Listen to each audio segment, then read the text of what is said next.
आज की जो कहानी मैं आप लोग को सुनाने और बताने जा रहा हूँ, ये कहानी शक से शुरू होता है। एक फ़िल्म बनाने वाला प्रोड्यूसर जब अपने ही पत्नी पे शक करने लगता है और उसके बाद एक खौफनाक कांड को अंजाम देता है और बहुत बेरहमी तरीके से अपनी पत्नी का कत्ल करता है और 1 महीने तक पुलिस से बचता रहता है। लेकिन एक गलती वो कर देता है और एक गलती की वजह से वो पकड़ा जाता है। तो सोच सकते हैं फ़िल्मों में हमें वही दिखाया जाता है जो रियल लाइफ़ में होते हैं। जब खुद फ़िल्म बनाने वाला ऐसा कर सकता है, तो अब और क्या बताएँ? तो चलिए पूरी घटना को इस कहानी के माध्यम से बताने की कोशिश करेंगे और सोचने और समझने की कोशिश करेंगे। उससे पहले आप लोग से रिक्वेस्ट करता हूँ, अगर आप लोग हमारे चैनल पे नए हैं, तो चैनल को please subscribe, like, share, comment करना मत भूलिए। तो नमस्ते, आदाब, सत श्री अकाल। आज की जो सच्ची घटना मैं आप लोग को सुनाने और बताने जा रहा हूँ, ये कहानी चेन्नई से शुरू होता है। बात 21 जनवरी 2019 की रहता है, जो चेन्नई का सबसे बड़ा डंपिंग यार्ड होता है, जहाँ पे कचरा सब चीज़ ला के फेंका जाता है पूरे चेन्नई का। वहाँ से एक आदमी गुजर रहा होता है, तभी उसकी नज़र जो कचरा रखा रहता है, सबसे ज़्यादा कूड़ा-वूड़ा रहता है, उसी में जाता है एक पॉलीथीन में। जब वो पॉलीथीन के पास जाके देखता है, तो उसकी होश उड़ जाते हैं, वो चीखने लगता है, चिल्लाने लगता है, तुरंत गेट पे भागता है। सिक्योरिटी वाले लोग को कुछ लोग रहते हैं, उन लोग को बुला के लेके आता है और दिखाता है। जब उस पूरे पॉलीथीन को खोला जाता है, तो उसके हाथ अंदर से एक हाथ और उँगलियाँ निकल के आती हैं। अब तुरंत पुलिस को फ़ोन किया जाता है, मौके पे पुलिस पहुँचती है, उस पॉलीथीन को जो लाश मिला रहता है उसको कब्जे में लेती है। देखने से लग जाता है कि ये किसी महिला का हाथ रहता है।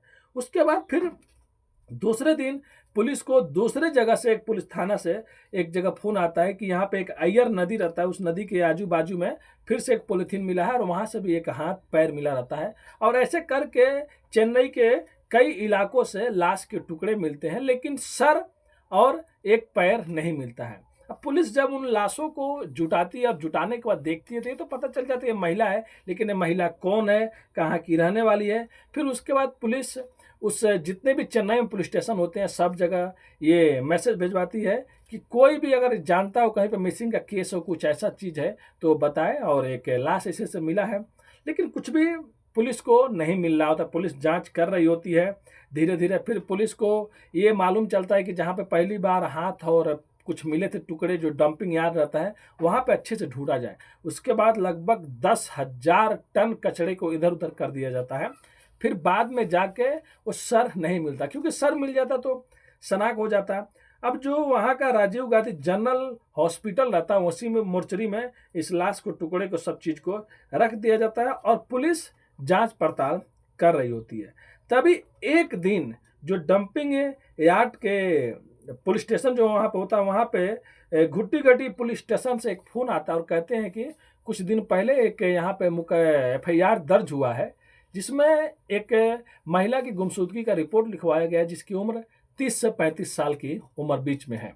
अब इसके बाद तुरंत इतना बात सुनना रहता है कि जो पुलिस वाले रहते हैं वहाँ पे जाते हैं, और जाने के बाद वहाँ पे जो एड्रेस दिया रहता है, जिस महिला का एड्रेस दिया रहता है, उस महिला के घर जाते हैं। और महिला के घर जाने के बाद महिला से पूछते हैं, महिला सब चीज़ बताती है कि उनकी बेटी 19 जनवरी से गायब है और मेरे घर पे आई थी, मेरे दामाद कहते हैं, और उसके बाद वो मिली नहीं, कहाँ चली गई। अब उसके बाद उस महिला को लिया जाता है।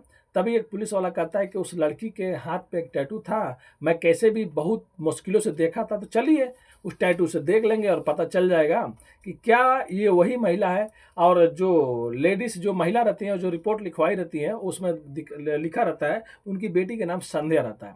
अब पुलिस जाती है और मोर्चरी में जब वो हाथ का टैटू दिखाती है, तो महिला, बुजुर्ग महिला रोने लगती है। रोने तो कहती है कि ये मेरी बेटी का है। अब बाद में उनसे पूछा जाता है, ये बताइए आपकी बेटी रहती कहाँ थी, किसके साथ में उसकी शादी हुआ था। सब वो कहानी बताती है कि 19 जनवरी से मेरी बेटी गायब हो गई है, और मेरा जो दामाद है वो कहता है कि घर से गई, वापस कभी आई नहीं।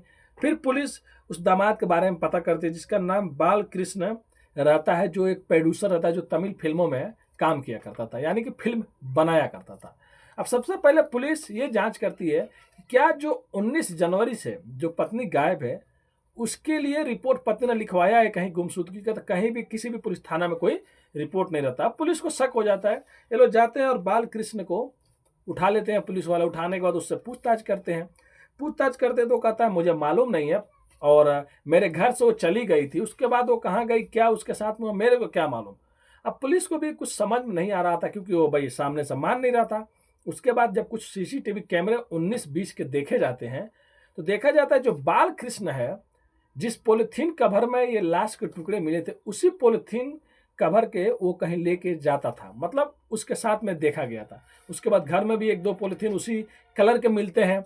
अब पुलिस वाले उसको ऑफिशियली अरेस्ट कर लेते हैं और उसके बाद उससे सख्ती से पेश आते हैं। उसको कहते हैं देखो सच्चाई बता दोगे तो कम पूछताछ करेंगे, तुमको कम प्रॉब्लम होगी। उसके बाद बालकृष्ण एक कहानी सुनाता है, जो प्रोड्यूसर रहता है, कहता है कि मैं फिल्में बनाया करता था। सन 2002 की बात है, जब ये संध्या नाम की एक लड़की थी, जब उस टाइम आई थी फिल्मों में काम करने, तो मेरे से उससे मुलाकात हुआ। मुलाकात होने के बाद दोस्ती हुई, दोस्ती प्यार में बदल गई और प्यार होने के बाद हम लोगों ने शादी कर लिया। जो सन 2002 की बात रहता है। उसके बाद इसने कई फिल्में बनाई, जो फिल्में फ्लॉप हो गई, और उसके बाद शादी करने के बाद जो संध्या रहती वो भी इसके साथ में रहने लगी। लेकिन बाद में संध्या ये देखी कि पति का काम अच्छा से नहीं चल रहा, तो सोची फिर से मैं आजमाती हूँ, फिल्मों में कहीं कुछ रोल मिल जाओ। पहले भी कई फिल्मों में थोड़ा बहुत रोल उसको मिलता था, वो काम की थी। अब इसके लिए फिर से वो फिल्मों को लाइन में फिर से निकल जाती है, किसी प्रोड्यूसर से मिलती है, किसी डायरेक्टर से मिलती है। तो ये बात बालकृष्ण को बहुत गुस्सा आता था, इसके लिए उनसे झगड़ा भी हमेशा होता था। और एक दिन झगड़ा इतना हो जाता है कि जो संध्या रहती है अपनी माँ के घर चली जाती है। अब 2 बेटे भी रहते हैं, बच्चे रहते हैं, उन लोगों को छोड़ के अब बालकृष्ण और परेशान हो जाता है। उसके बाद अपने बच्चों को अपने भाई के घर छोड़ देता है। अब इधर जो संध्या रहती है वो और जगह फिल्मों में और प्रोड्यूसर लोग से मिलती थी, जुलती थी, 1-2 जगह उसको काम भी मिल गया। अब ये बात जब बालकृष्ण को पता चली तो वो उस पर शक करने लगा, क्योंकि वो खुद प्रोड्यूसर था, फिल्में बनाया करता था, तो उसको भी मालूम था कि किसी महिला को, किसी लड़की को जब कहीं पर काम मिलता है तो भाई फ़ायदा उठाने वाले बहुत ज़्यादा होते हैं, फ़ायदा उठाने के बाद ही काम देते हैं। तो वो अब अपनी पत्नी पर, संध्या पर शक करने लगा। वो उसको मना करता कि तुम ये सब काम मत करो, लेकिन वो सुनती नहीं थी। और उसके बाद एक दिन बालकृष्ण अपनी पत्नी को फ़ोन करता है, संध्या को, और कहता है कि देखो मैं तुम पे गुस्सा नहीं करूँगा, तुमसे झगड़ा नहीं करूँगा, अगर तुम चाहो तो तुम आके मेरे साथ में रह सकती हो और हम लोग अच्छे से रहेंगे। 19 जनवरी 2019 को अपने घर आती है संध्या, ये सोच के कि उसका पति बदल गया होगा। लेकिन जैसे घर आती है, घर आने के बाद फिर से झगड़ा होने लगता है। लेकिन उसके बाद जो बालकृष्ण रहता है, पहले से सोचा रहता है, तुरंत उसका गला घोट का मर्डर कर देता है। और बच्चे पहले से ही भाई के घर रहते हैं। उसके बाद जाता है मार्केट, वहाँ से एक हथियार लेकर आता है तेज, और पॉलीथीन कुछ कवर भी लेके आता है। उसके बाद लाश के टुकड़े करता है और उसके बाद 19-20 को वहाँ के अलग अलग इलाके में लाके फेंक देता है। और उसके बाद 21 तारीख को डंपिंग यार्ड से वो लाश के टुकड़े मिलते हैं जो उस कवर में रहते हैं। तो पूरी कहानी वो सुना देता है, अपना सच्चाई बता देता है। फिर पुलिस उसको अरेस्ट कर लेती है, और अरेस्ट करने के बाद सोच सकते हैं जो एक फिल्में बनाने वाला था वो भी शक की वजह से अपनी पत्नी का कत्ल कर देता, अपने बच्चों के बारे में भी नहीं सोचता है। और ये 19 का मामला अभी 25 आ गया, 6-7 साल हो गया, आज तक संध्या का जो सर रहता है वो मिलता नहीं है। उससे पूछा भी जाता है, वो बताता है कि मैंने डंपिंग यार्ड में ही फेंका था। फिर बाद में पुलिस वाले बहुत से मजदूरों को लेकर वहाँ पे खोजी बीन भी किए, लेकिन नहीं मिला। तो अफसोस से तब मिलेगा नहीं, लेकिन आज भी एक केस लोअर कोर्ट में चल रहा है। तो बहुत जल्द इसका फैसला आने वाला है। तो देखिए अब बालकृष्ण को कितने साल की सजा होती है और क्या और कितना दिन ये केस चलेगा। तो यही थी कहानी चेन्नई की, जहाँ पे एक प्रोड्यूसर ने अपनी पत्नी पर शक करने के बाद अपने पत्नी का कत्ल कर देता है। लेकिन उसको सच्चाई अभी पूरा मालूम भी नहीं हुआ होगा, क्योंकि वो खुद काम करना चाहती थी, उसकी भी जिंदगी थी, और ये सोच रही होगी कहीं अपने पति का हेल्प करूं, लेकिन एक शक की वजह से वो अपनी पत्नी का कत्ल कर देता है। तो कहानी सुनाने का उद्देश्य दोस्तों किसी का भी दिल दुखाना नहीं है, बस आप लोग को जागरूक और सचेत करना अपनी कहानियों के माध्यम से। तो अगर मेरे को बोलने में कुछ गलती हो जाए तो प्लीज़ अपने भाई को माफ़ कर दीजिएगा। चैनल पर नए हैं तो चैनल को सब्सक्राइब कर दीजिएगा। मिलते हैं नेक्स्ट वीडियो में।